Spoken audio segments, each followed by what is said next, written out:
युद्ध कैसा भी हो, विजय हमारी ही होगी। जो भी मेरे मार्ग में आएगा उसका विनाश करूंगा मैं और बनूंगा संपूर्ण ब्रह्मांड का सम्राट। जब अहंकारी त्रिकुर अपनी राजसभा में एक घोषणा कर रहा था, तभी वहां उसकी पत्नी ने आकर उसके विवेक को जागृत करने का प्रयास किया, किंतु अहंकार के मद में तो किसी की भी बुद्धि का विनाश हो जाता है। फिर त्रिकुर तो एक असुर ही था। महारानी तृप्ता, बस!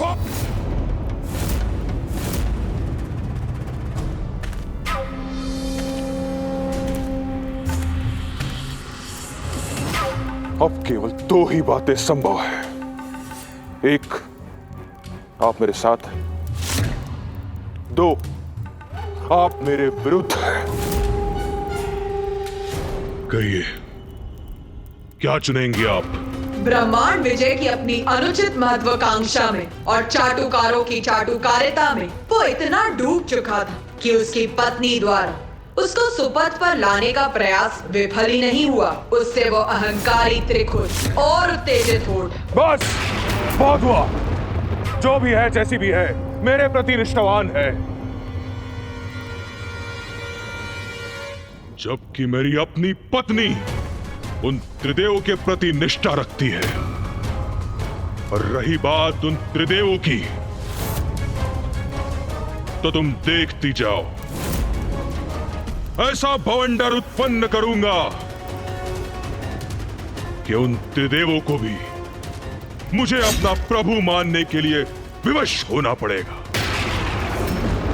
जो भी मेरे मार्ग में आएगा उसे नष्ट कर दूंगा मैं। जिस उद्देश्य प्राप्ति के लिए तप किया था मैंने, उसे पाकर रहूंगा मैं।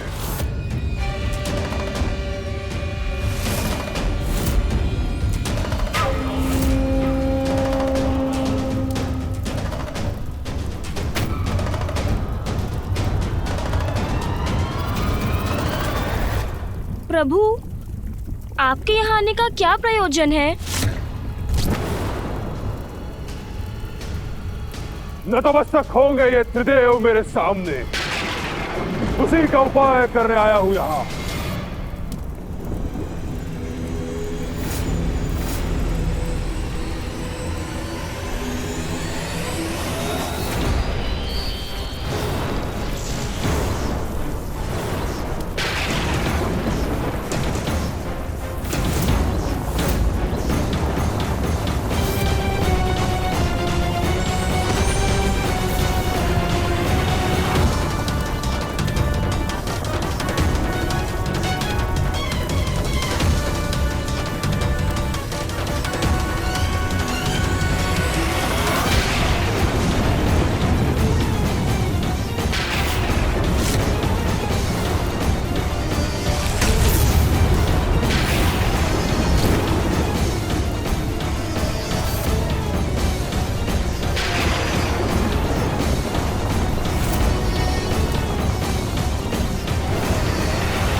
अद्भुत है प्रभु की शक्ति।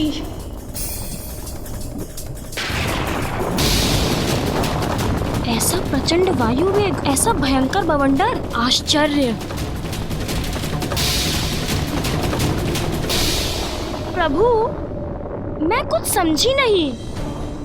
इस बवंडर के प्रभाव से त्रिदेव आपके समक्ष झुकने पर क्यों विवश हो जाएंगे? सब स्पष्ट हो जाएगा दुर्मुखा, तो बस देखती जाओ।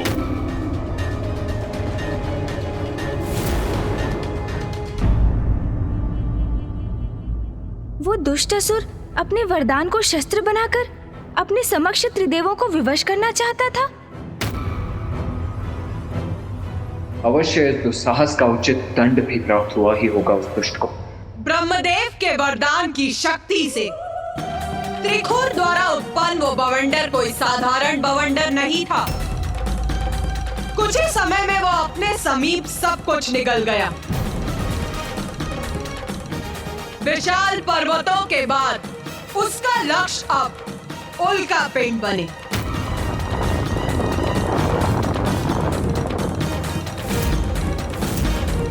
किंतु उस बवंडर की शक्ति अब कम होने के स्थान पर बढ़ती ही जा रही थी और एक समय ऐसा आया जब वो अपनी ओर ग्रहों को भी खींचने लगा।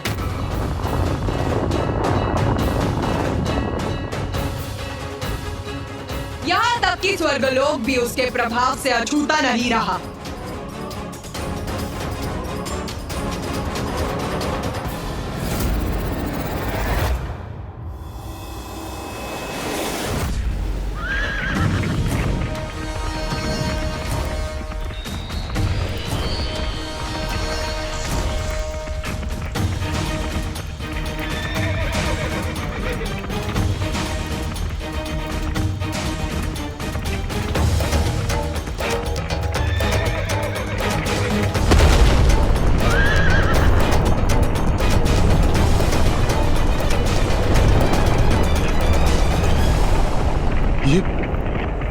ये कैसी तीक्ष्ण, कर्णभेदी और भयानक ध्वनि थी।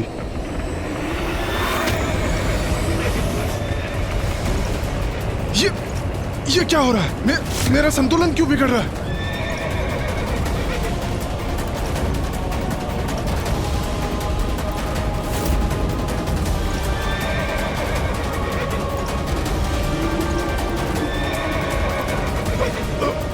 ये क्या हो रहा है? मुझे ऐसा प्रतीत क्यों हो रहा है कि कोई प्रचंड शक्ति मुझे पीछे की ओर खींच रही है।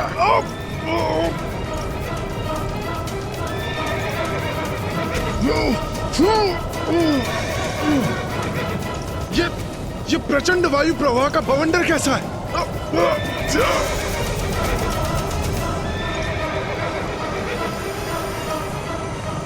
मेरा दिव्य रथ कंपित कर दिया इस बवंडर ने।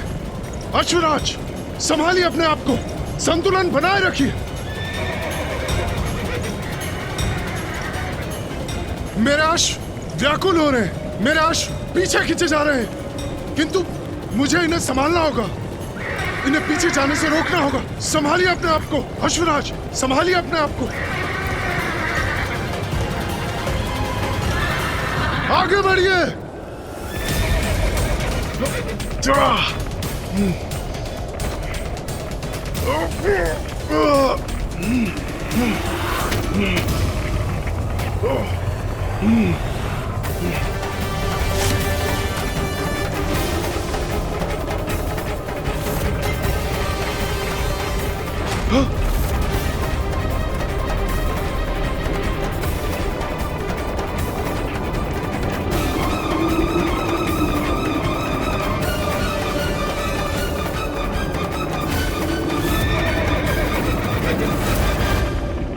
पृथ्वी से निम्न सभी सप्तलोक इस बवंडर के कारण संकट में हैं।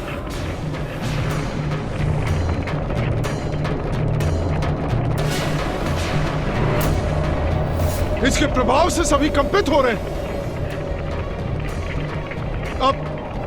अब तो ये बवंडर सभी लोगों को लील रहा है। ये कैसे संभव है? हाँ?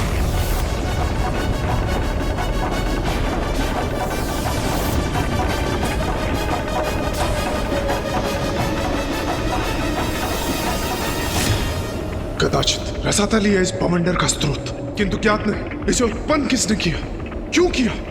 इसे शीघ्र रोकना होगा हमें, अन्यथा इस प्रकार तो ये बवंडर पृथ्वी और स्वर्गलोक के साथ सभी लोकों और ग्रहों को लील जाएगा। मुझे अभी इंद्रदेव और अन्य देवताओं को सूचित कर इसे थामने का उपाय ढूंढना चाहिए। आगे बढ़िए अश्वराज, आगे बढ़ते रहिए।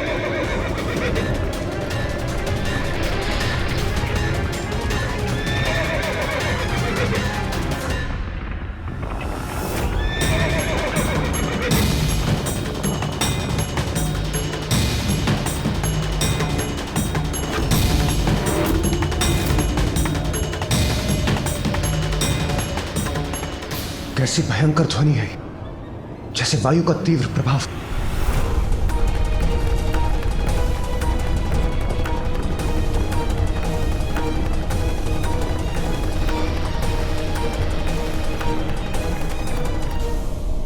अब ये भूकंप कैसा, क्या कारण हो सकता है इसके पीछे? ये कैसा संकट है जिसके कारण स्वर्गलोक असंतुलित हो उठा है? इंद्रदेव! सूर्यदेव? अवश्य सूर्यदेव के पास कोई समाचार होगा। उचित है।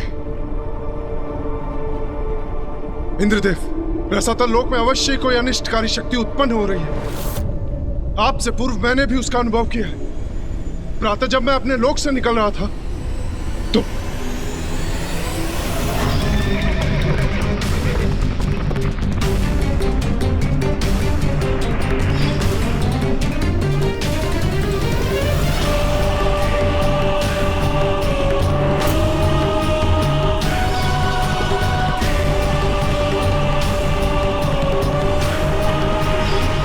अब ये कैसी विकट स्थिति उत्पन्न हो गई?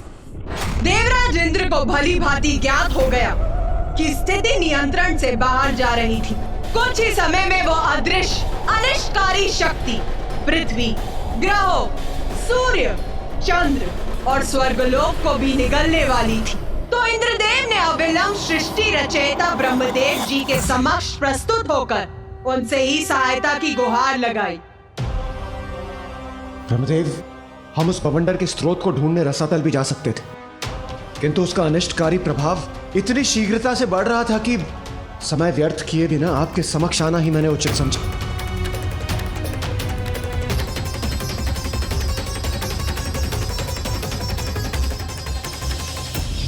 दो वरदान चाहिए मुझे आपसे। एक, ब्रह्मांडीय बवंडर उत्पन्न करने की शक्ति, और दो, इस संसार की कोई भी विद्या, कोई भी शक्ति मुझे क्षति न पहुंचा सके। त्रिखोर, त्रिखोर।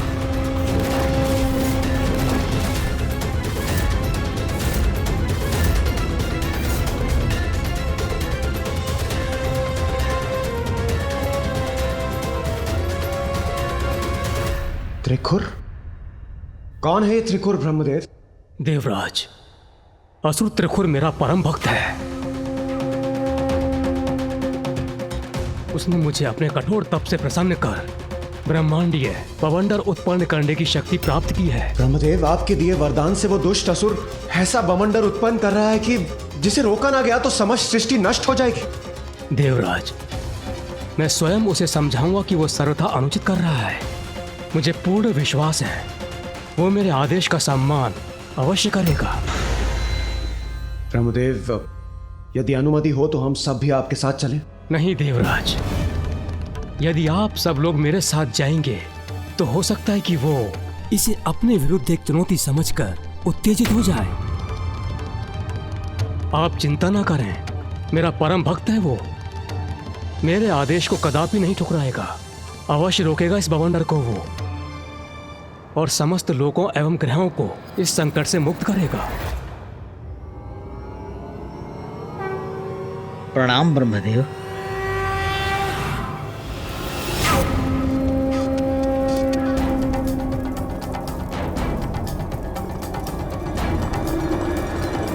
इतना भयंकर दृश्य उत्पन्न किया है मैंने, अब सभी मेरी अपार शक्ति से परिचित होंगे। त्रिखुर, त्रिखुर, त्रिखुर।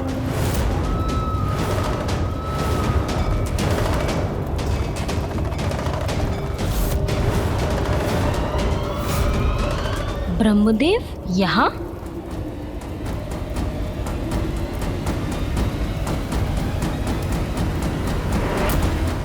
त्रिखुर, ये क्या सर्वनाश करने पर तुले हो तुम? अभी रोको इसे। ओ ब्रह्मदेव, आप अतिशीघ्र प्रकट हो गए। आप इस बार समय नहीं लगा आपको आने में, और वो अन्य दो देव दिखाई नहीं दे रहे हैं। एक नारायण और दो महादेव।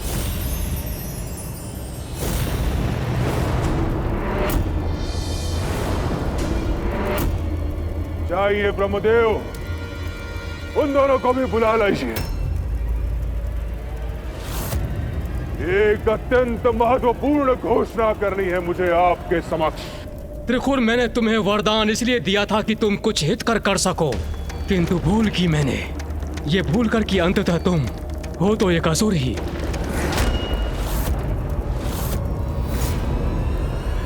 ब्रह्मदेव, दो बातें हैं। एक, ये वरदान मैंने अपने घोर तप से प्राप्त किया है। आपने कोई भिक्षा नहीं दी है मुझे। और दो, इसके बाद मैं जो भी प्राप्त करूंगा वो तप से नहीं, वो भक्ति से नहीं, वो शक्ति से लूंगा। तप से नहीं, छीन कर लूंगा। पुनः दो बातें हैं ब्रह्मदेव। एक, कि आप त्रिदेव मेरी अधीनता स्वीकार करें और त्रिदेवों पर विजय पाते ही स्वर्ग सहित समस्त लोग स्वतः मेरे अधीन हो जाएंगे और मैं त्रिदेवों से भी उच्च पद पर स्थित हो जाऊंगा। और दो, यदि आप त्रिदेव ऐसा नहीं करेंगे तो मैं अपने ब्रह्मांडीय बवंडर से संपूर्ण ब्रह्मांड को नष्ट कर दूंगा। तो आप त्रिदेव भी कहां शेष रहेंगे ब्रह्मदेव? ब्रह्मांड के साथ नष्ट हो जाएंगे आप सभी। त्रिकुर, जो तुम चाहते हो असंभव है वो। ऐसा कभी भी नहीं होगा। अभी भी समय है, संभल जाओ। एक उत्तम असुर राजा बनने के सभी गुण हैं तुम में, परंतु अन्य का अहित करना छोड़ दो। उससे तुम्हें कुछ भी प्राप्त नहीं होगा।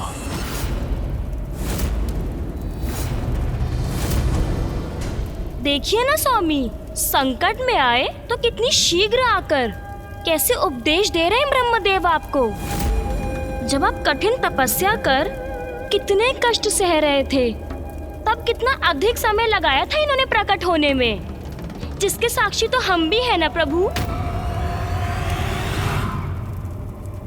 मुझे लगता है आप ऐसे नहीं मानेंगे ब्रह्मदेव। कदाचित मुझे आपको भी पाठ सिखाना ही होगा। उचित है ब्रह्मदेव। तो मैं आपको भी इस बवंडर के भीतर खींच लेता हूं। फिर अनंत काल के लिए आप भी इसी बवंडर में बंदी बने रह जाएंगे।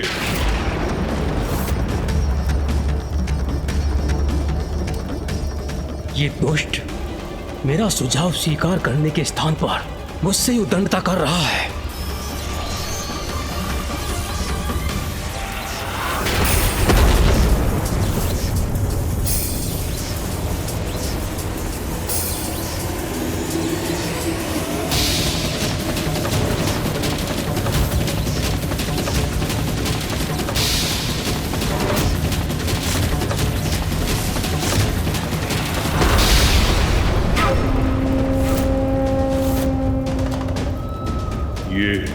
ये बाण का वार करने का दुस्साहस किसने किया?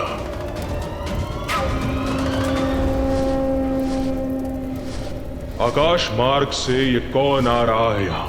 देखो तो।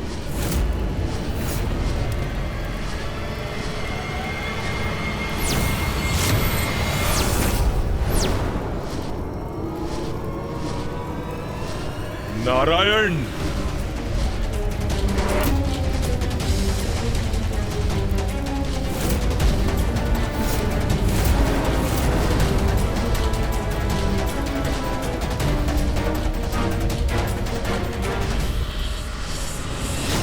तो आप भी यहां आ ही गए नारायण। उचित है,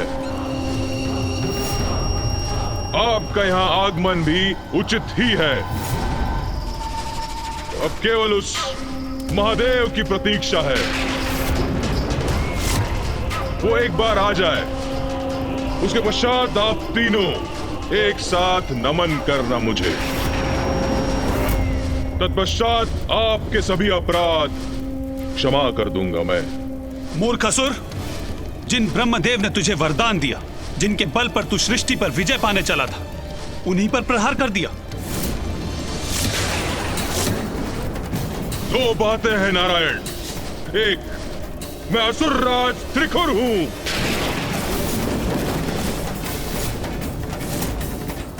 तो छल, कपट और पीठ पर वार करना तो मेरा स्वभाव है। और दो, मुझे मूर्ख बुलाने का दुस्साहस कैसे किया आपने? आप दोनों को कष्ट तो नहीं पहुंचाऊंगा मैं, किंतु आपके किए प्रत्येक अपमान के परिणाम स्वरूप आपकी सृष्टि को अवश्य कष्ट दूंगा मैं।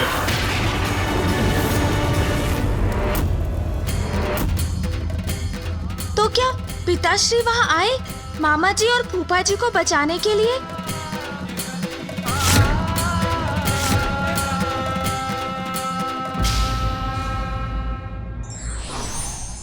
बल का अंधकार व्यक्ति का विवेक हर लेता है, जो उसके ही पतन का कारण बन सकता है।